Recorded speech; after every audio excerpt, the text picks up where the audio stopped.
नमस्कार my dear friends, मैं विनोद चंडारिया, एक आरएएस पीसीएस एजुकेटर आपके अपने स्टडी के एक नए प्लेटफॉर्म जिसका नाम है निःशुल्क कोचिंग अभियान में आपका हार्दिक अभिनंदन करता हूं। और आज हम एनसीईआरटी की बुक को शुरू करेंगे। देखो 6 क्लास की ये एनसीईआरटी है और मैं आपको बता दूं कि एनसीईआरटी की बुक्स क्यों इम्पोर्टेंट है।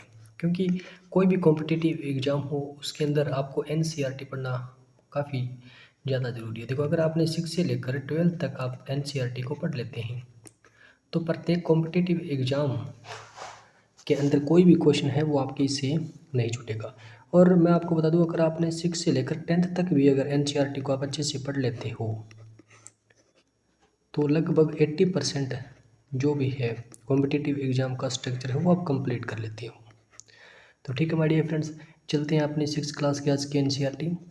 ठीक है, जिसके अंदर पृथ्वी हमारा आवास, ठीक है, और पहला जो चैप्टर है सौरमंडल में पृथ्वी क्या है।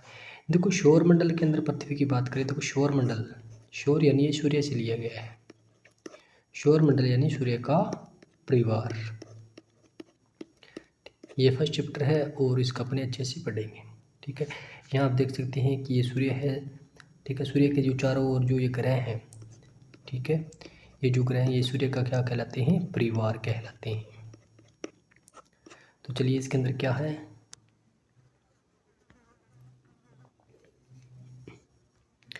देखो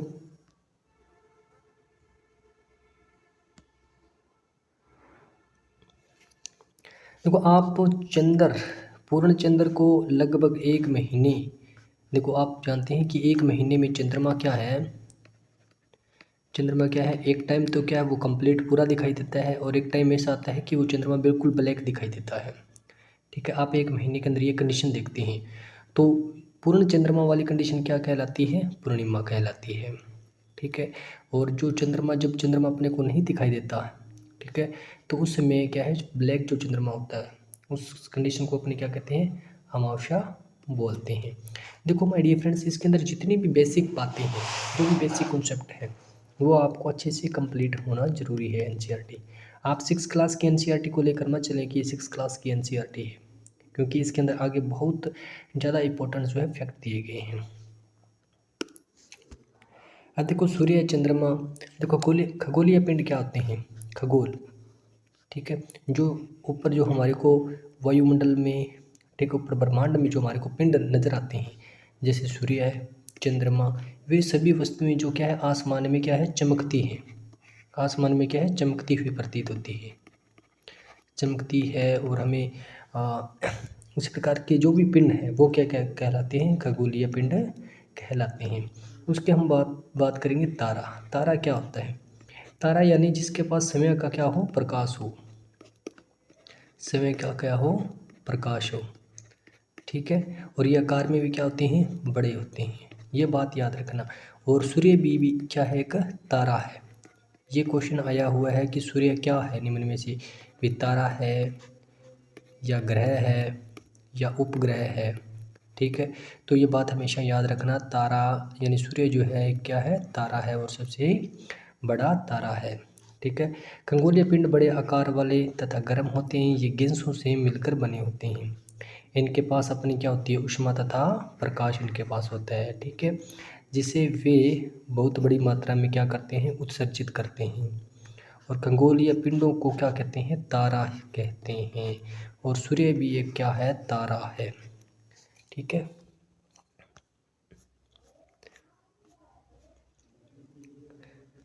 अब देखो यहाँ पे आप देख रहे हैं क्या, ये क्या है, ध्रुव तारा को बता रहे हैं। ठीक है, और ये यहाँ पे 1 2 3 4 5 6 और 7।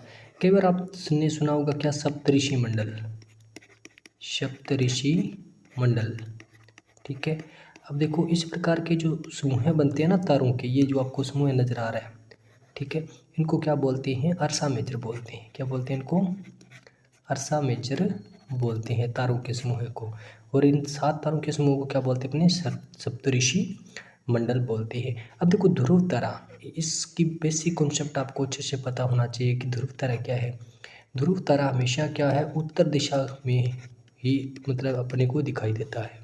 ठीक है।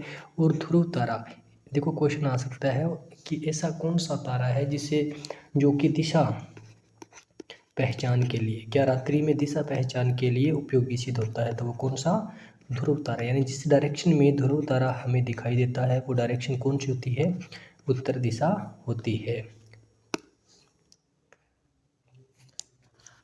देखो रात्रि में आसमान की ओर देखते समय आप विभिन्न तारों के समूह को देखते हैं। ठीक है। और ये क्या होते हैं, नक्षत्र मंडल कहलाते हैं। अर्सा मेजर या बिग बियर इसी प्रकार की एक पहचान है। बहुत आसानी से पहचान में आने वाला नक्षत्र मंडल है सप्तऋषि मंडल, जिसके बारे में आपको बता चुका हूँ, जिसके अंदर कितने 7 तारों के समूह को क्या बोलते हैं, सप्तऋषि मंडल बोलते हैं, जो कि नक्षत्र मंडल में अर्सा मेजर का एक भाग है। ठीक है। अब देखो हम पढ़ते हैं ध्रुव तारे की कुछ बातें। क्या प्राचीन समय में क्या है, लोग दिशा का ज्ञान, क्या रात्रि में दिशा का निर्धारण करने के लिए क्या करते हैं, ध्रुव तारे की सहायता लेते थे, क्योंकि ये क्या है उत्तरी तारा या इसे उत्तर दिशा की ओर बताता है ये तारा। ठीक है।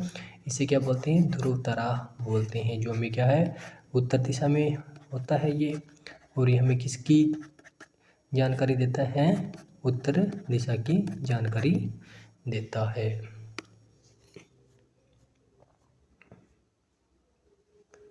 अब देखो ग्रह किसे कहते हैं। देखो ग्रह क्या होते हैं, ग्रह जो होते हैं क्या तारों के चारों ओर वो क्या करते हैं, परिक्रमण करते हैं। ठीक है, परिक्रमा करते हैं। जैसे सूर्य एक तारा है, ठीक है, आप जानते हो। ठीक है। और इस सूर्य के चारों ओर जो भी खगोलीय पिंड है, ठीक है, इसके चारों ओर जो चक्कर लगाते हैं उसे क्या बोलेंगे, अपने ग्रह बोलते हैं। जिस प्रकार से पृथ्वी है, ठीक है, बुध है, शनि है, बृहस्पति है। ठीक है। अब देखो कुछ खगोलीय पिंडों में अपना प्रकाश, और ये बात भी याद रखना कि ग्रहों के पास अपना प्रकाश नहीं होता है, अपना प्रकाश नहीं होता है, ये बात अच्छे से याद कर लेना। ऊष्मा नहीं होती है, ग्रहों की क्या विशेष पहचान है, इनके पास अपनी ऊष्मा नहीं होती, वे तारों के प्रकाश से ही प्रकाशित होते हैं। जैसे पृथ्वी है तो पृथ्वी का पास अपनी ऊष्मा नहीं है। ठीक है। और ये किससे, इसको प्रकाश किससे मिलता है, सूर्य से मिलता है। ऐसे पिंड क्या कहलाते हैं, ग्रह कहलाते हैं।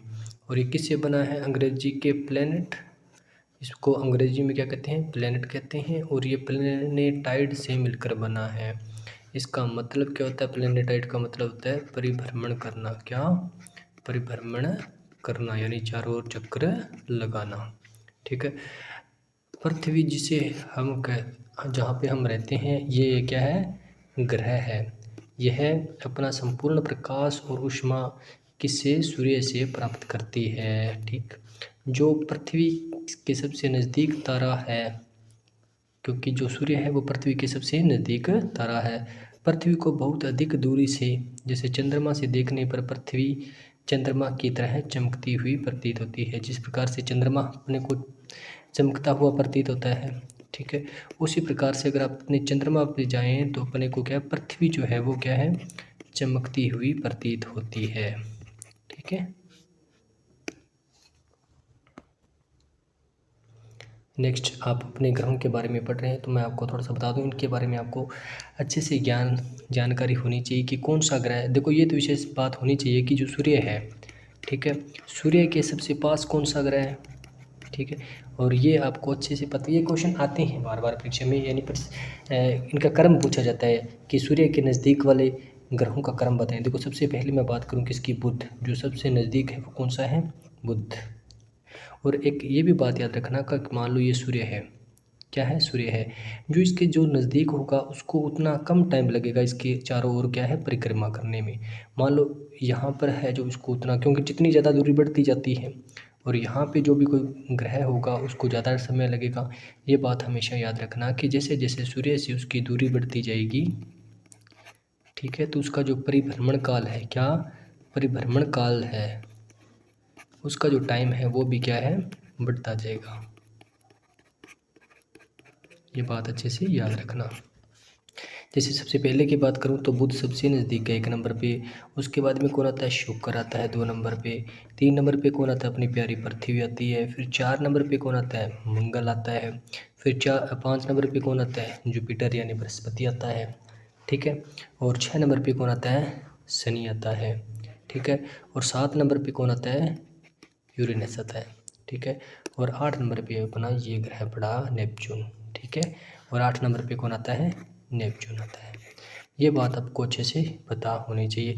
आपको इनका क्रम याद होना चाहिए, मतलब 1 नंबर पे कौन, तो 1 से लेकर 8 तक जितने भी ग्रह हैं इनका क्रम याद होना चाहिए, यानी कौन से क्रम पर जो है वो कौन सा ग्रह जो वो आता है। ठीक है। ये आपको अच्छे से याद होनी चाहिए। सबसे पहले मैं बात करूँ कौन आता है? बुध। ठीक है। बुध के बाद में कौन आता है? शुक्र। ठीक है। शुक्र के बाद में कौन आता है? मंगल। ठीक है। और मंगल के बाद में कौन आता है?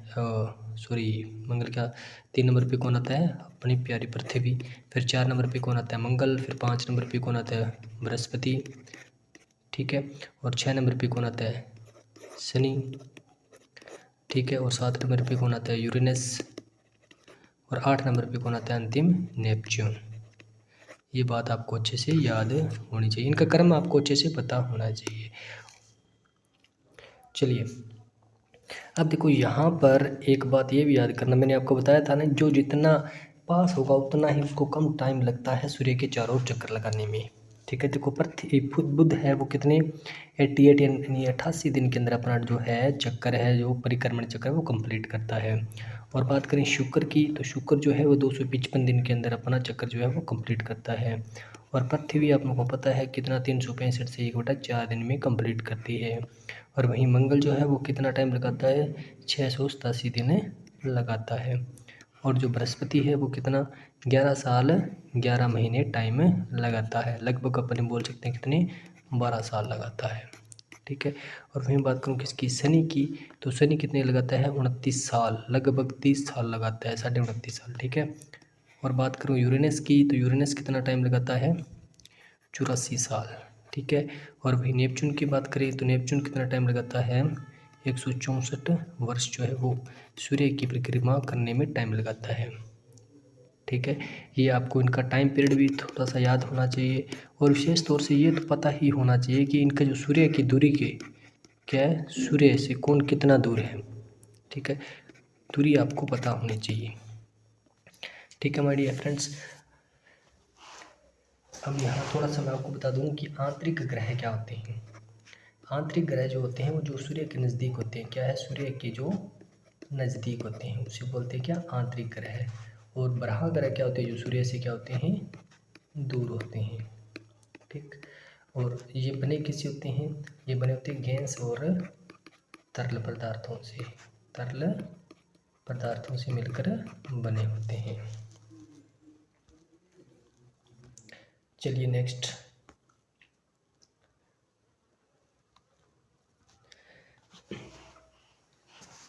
अब देखो आसमान में दिखने वाला चंद्रमा एक उपग्रह है। ठीक है। देखो यहाँ पे आपको थोड़ी सी बेसिक बात बता दूँ, क्या तारा, तारा की क्या विशेष पहचान थी कि इनके पास समय का प्रकाश होता है, समय का क्या होता है? प्रकाश होता है, और ये चक्कर नहीं लगाते हैं। ठीक है। उसके बाद में बात करते हैं अपने ग्रह की, तो ग्रह क्या होते हैं? इनके पास समय का प्रकाश, अगर मैं बात करूँ समय का प्रकाश, तो समय का प्रकाश इनके पास नहीं होता है। ठीक है। और ये जो ग्रह है वो किन के चारों ओर चक्कर लगाते हैं? तारों के चारों ओर चक्कर लगाते हैं। अब बात करते हैं किसकी? उपग्रह की। ठीक है। तो उपग्रह क्या होते हैं? जो ग्रह के चारों ओर चक्कर लगाते हैं, किसके? ग्रह के चारों ओर जो चक्कर लगाती है उन्हें बोलते हैं क्या? उपग्रह। जिस प्रकार से चंद्रमा जो है वो किसका? पृथ्वी का उपग्रह है। ठीक है बड़ी फ्रेंड्स। अब देखो यह हमारी पृथ्वी का सहचर है तथा इसके चारों ओर क्या लगाता है? ये चक्कर लगाता है। हमारी पृथ्वी के समान 7 अन्य ग्रह हैं, आपको पता है, अपने पढ़ चुके हैं भी। टोटल जो सूर्य के चारों ओर चक्कर लगाने वाले टोटल कितने? 8 ग्रह हैं। कितने? 8 ग्रह हैं। जो सूर्य और इनको ऊष्मा किन से मिलती है? आपको पता है, ये सूर्य के प्रकाश से ऊष्मा प्राप्त करते हैं। और अपनी पृथ्वी के पास कितने चंद्रमा है? पृथ्वी के पास केवल और केवल कितने? एक चंद्रमा ही है। और अलग अलग ग्रहों के पास अलग अलग चंद्रमा होते हैं। ठीक है माय डियर फ्रेंड्स। देखो सौरमंडल की बात करते हैं तो सौरमंडल के बारे में आपको पहले बता चुका हूँ। सौरमंडल यानी सूर्य का परिवार। ठीक है, यहाँ पे कुछ फैक्ट दे रखा है कि पौराणिक रोमन कहानियों में शोल सूर्य देवता को कहा जाता है। सौर शब्द का अर्थ किससे है? सूर्य से संबंधित है, इसलिए सूर्य के परिवार को सौरमंडल कहते हैं। ठीक, अब देखो सूर्य और 8 ग्रह और उपग्रह कुछ अन्य खगोलीय पिंड जैसे क्षुद्र ग्रह एवं उल्का पिंड मिलकर किसका सौरमंडल का निर्माण करते हैं। ठीक है, और इनका मुखिया कौन होगा? सूर्य होगा। ठीक है, जैसे मैं आपको बता चुका हूँ, मान लो ये सूर्य है। ठीक है, सूर्य के चारों ओर जो चक्कर लगाते हैं ग्रह, टोटल कितने? 8 ग्रह आ गए। ठीक है, और इन 8 ग्रहों के भी क्या है? उपग्रह है, जैसे चंद्रमा है अलग अलग। ठीक है, और कुछ उल्का पिंड्स भी है। ये जो टोटल सूर्य के चारों ओर का जो परिवेश है वो क्या कहलाता है? सौरमंडल कहलाता है। क्या कहलाता है? सौरमंडल कहलाता है। तो चलिए नेक्स्ट क्या है, हम बात करते हैं सूर्य की बात अपने कर चुके हैं और थोड़ी सी इसके बारे में और जानकर लेते हैं कि सूर्य जो है वो सौरमंडल के क्या है? केंद्र में है। बिल्कुल सही बात, ये मैं आपको बता चुका हूँ। और यह बहुत बड़ा है एवं अत्यधिक गर्म गैसों से मिलकर बना है। इसका खिंचाव बल इससे सौरमंडल को क्या है? बांधे रखता है। सूर्य सौरमंडल के लिए क्या है? प्रकाश और ऊष्मा का एकमात्र स्रोत है। आपको पता है कि क्या जो ग्रह हैं, ठीक है, और दूसरे क्या है जो उपग्रह हैं, उनके पास समय की क्या है? ऊष्मा नहीं होती। ठीक है, ऊष्मा नहीं होती। तो ये ऊष्मा किससे प्राप्त करते हैं? सूर्य से। तो यानी सूर्य जो है वो अपने सौरमंडल के परिवार का एकमात्र जो है जिनसे ऊष्मा प्राप्त करते हैं। लेकिन हम इसकी अत्यधिक तेज ऊष्मा को महसूस नहीं कर सकते, क्योंकि सूर्य जो सबसे नज़दीक तारा होने के बावजूद ये हमसे बहुत दूर है। ठीक है, बहुत ज़्यादा दूर है। इस कारण जितना ये ऊष्मा देता है, जितना ये गर्म है, दूरी जितनी जितनी बढ़ती जाएगी उतनी ही उसकी ऊष्मा कम होती जाएगी। तो इस प्रकार से आप इसको समझ सकते हैं कि जो सूर्य है क्या है? जो सूर्य और पृथ्वी की अगर बीच की दूरी बताएं तो कितनी है? लगभग 15 करोड़ किलोमीटर है। कितनी? लगभग 15 करोड़ किलोमीटर। ये बात आप अच्छे से याद कर लेना, या फिर आप कह सकते हैं कि 150 मिलियन किलोमीटर है। ठीक है माय डियर फ्रेंड्स। और उसके बाद में ग्रह की बात करते हैं तो हमारे सौरमंडल में टोटल 8 ग्रह हम पढ़ चुके हैं। कौन कौन से हैं? सूर्य और दूरी के अनुसार मैंने आपको बताया था कि पहला जो कौन आता है? बुध आता है। बुध के बाद में शुक्र आता है। 3 नंबर हमारा प्यारी पृथ्वी आती है। फिर 4 नंबर मंगल आता है। 5 नंबर बृहस्पति आता है। 6 नंबर शनि आता है। और 7 नंबर कौन आता है? यूरेनस आता है। ठीक है, और 8 नंबर कौन आता है? नेपच्यून आता है। ये बात अच्छे से आपको याद करनी है। ठीक है माय डियर फ्रेंड्स, नेक्स्ट चलते हैं।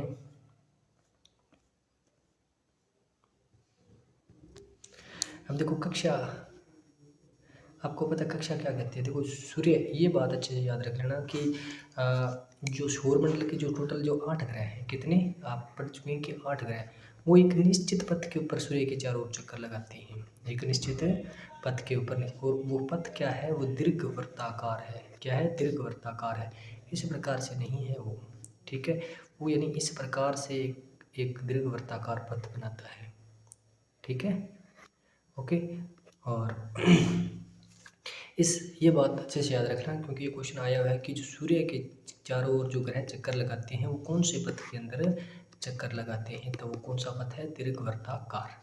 और ये दीर्घवृत्ताकार जो ये पथ है, इस रास्ते को ही, इस पथ को ही क्या बोलते हैं? कक्षा कहा जाता है। ठीक है मेरे फ्रेंड्स, ओके।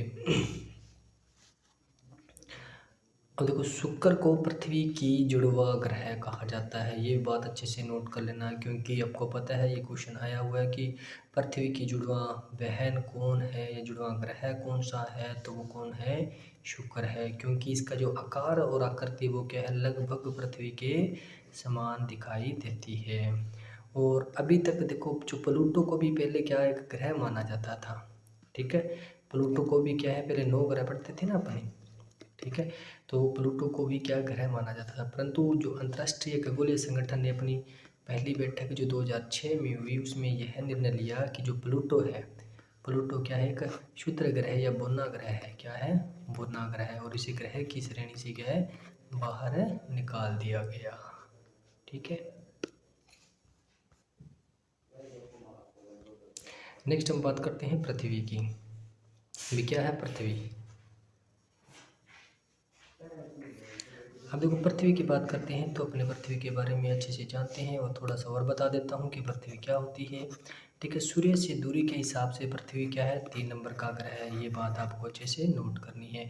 और आकार की बात करें, क्या है, आकार की बात करें तो कौन 5वें नंबर पे आती है, कौन, हमारी प्यारी पृथ्वी। ठीक है। और दूरी की बात करें तो तीसरे स्थान पर, और आकार की बात करें तो 5वें स्थान पर आती है पृथ्वी। ठीक है। और जीवन के लिए अनुकूल परिस्थिति, देखो ये बात अच्छे से याद कर लेना कि जीवन के लिए अनुकूल परिस्थितियाँ संभवतः केवल पृथ्वी पर ही पाई जाती है। पृथ्वी न तो क्या है, गर्म है, और न ही क्या ज़्यादा ठंडी है। ठीक है। और यहाँ पानी और वायु क्या है, उपस्थित है, जिससे हम क्या है, जीवन जो है वो जीने के लिए जो आवश्यक तत्व जो है वो यही है। क्योंकि सिर्फ और सिर्फ पृथ्वी पर ही क्या है, जीवन पाया जाता है। पृथ्वी पर ही क्या है, जीवन पाया जाता है। देखो जीवन जीने के लिए आपको पता है तापमान एक निश्चित होना चाहिए। ठीक है। दूसरी बात क्या होना चाहिए, अपने पास पानी भी होना चाहिए, और दूसरी जलवायु की जो कंडीशन है वो भी क्या होनी चाहिए, अच्छी होनी चाहिए। वहाँ जीवन जीने के लिए आवश्यक जो है प्राकृतिक बातें हैं, ये जो प्राकृतिक स्रोत है। वायु में जीवन के लिए आवश्यक गैसें, जैसे आपको पता है ऑक्सीजन अपने लिए कितनी इंपॉर्टेंट है, वो भी मौजूद है। इन्हीं कारणों से पृथ्वी सौरमंडल का एक अद्भुत ग्रह है। ये बात अच्छे से नोट कर लेना, क्योंकि एक प्रश्न आया हुआ है कि पृथ्वी जो है वो एक अद्भुत ग्रह है। क्या है, अद्भुत ग्रह है, क्यों, बताइए। ठीक है। देखो ऐसे कॉन्सेप्ट आपको अच्छे से याद होंगे तो आपको पर्यावरण के अंदर, ठीक है, मेंस के अंदर आपको लिखने के लिए बहुत ही क्या है, लाभदायक सिद्ध होंगे।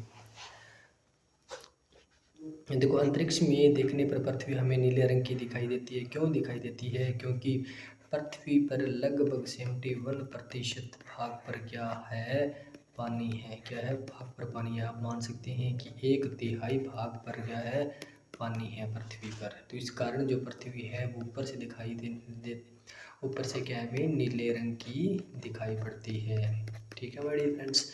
और एक बात ये भी नोट कर लेना कि प्रकाश की जो गति है वो कितनी है, 3 लाख किलोमीटर, क्या है, 3 लाख किलोमीटर प्रति सेकंड होती है।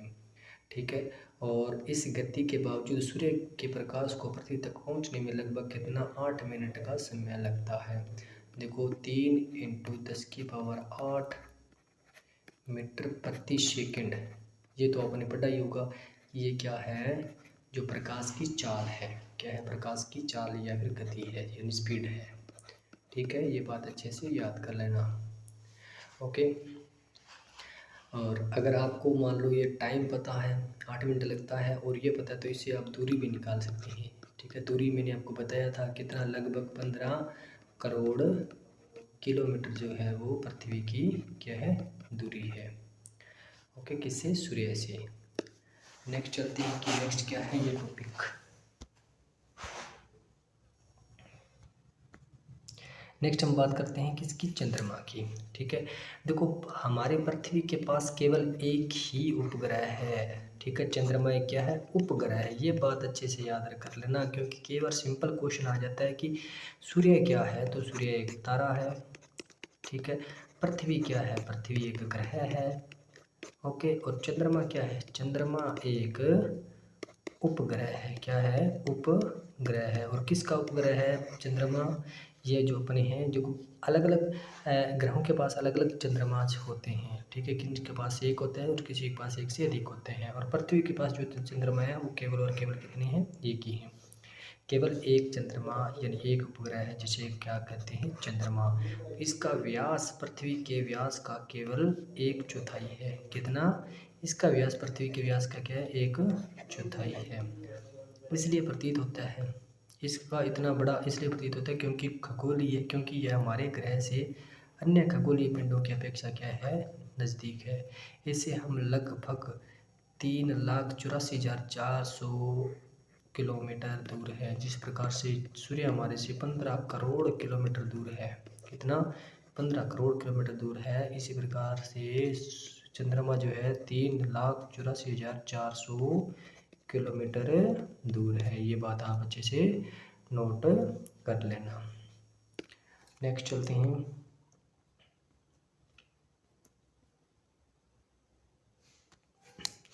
देखो, चंद्रमा पृथ्वी का एक चक्कर लगभग कितने 27 दिन में लगाता है, ये बात अच्छे से नोट कर लेना। जी कि जो चंद्रमा है वो पृथ्वी पर के चारों ओर, ये पृथ्वी है, पृथ्वी के चारों ओर जो चंद्रमा चक्कर लगाता है वो कितने 27 दिन में कंप्लीट करता है। ठीक है, ये बात अच्छी। लगभग इतने ही समय में वह क्या अपने अक्ष पर भी एक चक्कर लगा देता है। इसके परिणाम स्वरूप पृथ्वी हमें चंद्रमा का केवल एक ही भाग दिखाई पड़ता है।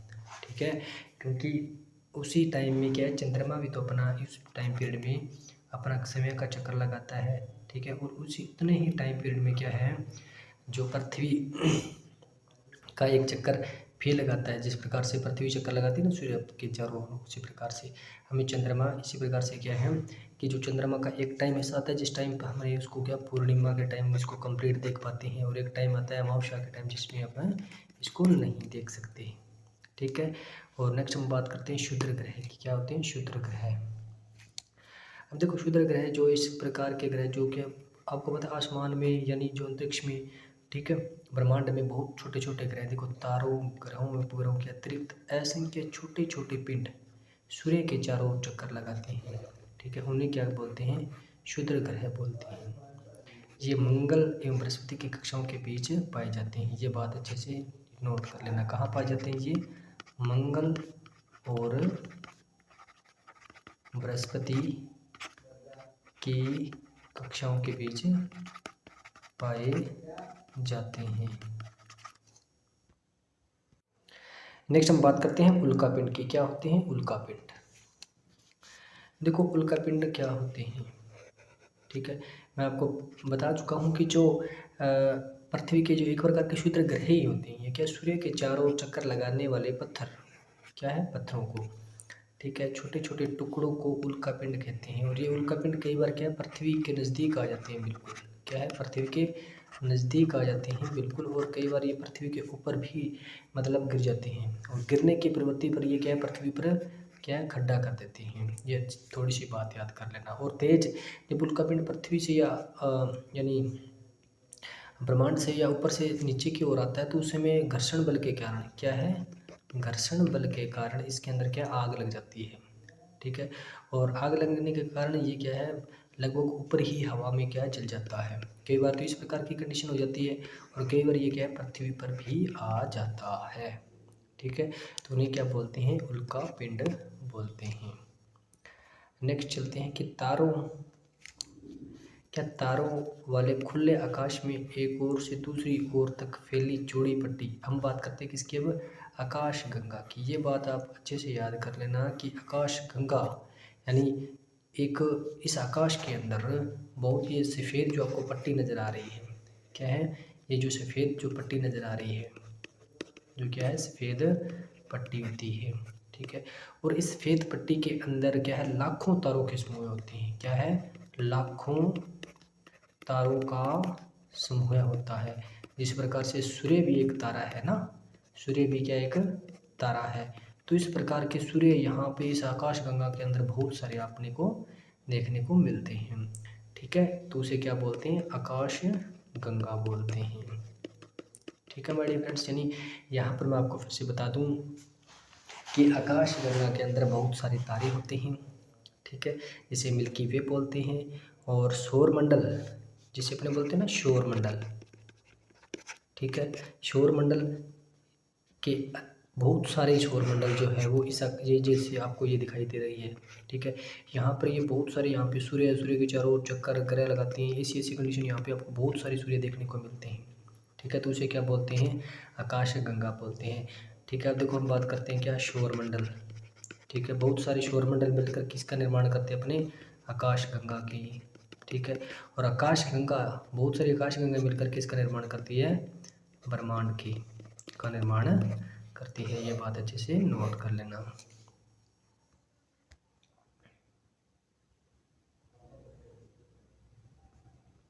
अब देखो यहाँ पे आपको अच्छे से दिख जाएगा। देखो हमारी पृथ्वी जो है वो क्या है? एक सौर मंडल का हिस्सा है, ठीक है। पृथ्वी क्या है? सबसे छोटी आ जाएगी, ठीक है। पृथ्वी और बहुत सारे ग्रह मिलकर क्या बनाते हैं? सौर मंडल का निर्माण करते हैं, ठीक है। और वहीं बहुत सारे जो सौर मंडल है, क्या है? बहुत सारे जो क्या है? सौर मंडल है। सौर मंडल किसका निर्माण करते हैं? आकाशगंगा की। यानी एक आकाशगंगा के अंदर बहुत सारे सूर्य ग्रह बहुत सारे होते हैं, करोड़ों तारे होते हैं, ठीक है। तो आकाश और बहुत सारी आकाशगंगाएं मिलकर किसका निर्माण करती है? यानी कंप्लीट ब्रह्मांड का निर्माण करती है। आप इसको अच्छे से याद कर लेना, कई बार इस प्रकार का भी क्वेश्चन आ सकता है। सबसे बड़ा कौन? ब्रह्मांड, ठीक है। बहुत सारी आकाशगंगाएं मिलकर किसका निर्माण करती है? ब्रह्मांड का निर्माण करती है। बहुत सारे सौरमंडल मिलकर किसका निर्माण करती हैं? आकाशगंगा का निर्माण करती हैं। इस प्रकार से अपना जो फर्स्ट चैप्टर है एनसीईआरटी को 6 बुक का वो अपना कंप्लीट होता है। इस प्रकार से आपको लगभग कंप्लीट जो एनसीईआरटी है वो करवा दी जाएगी, ठीक है माय डियर फ्रेंड्स।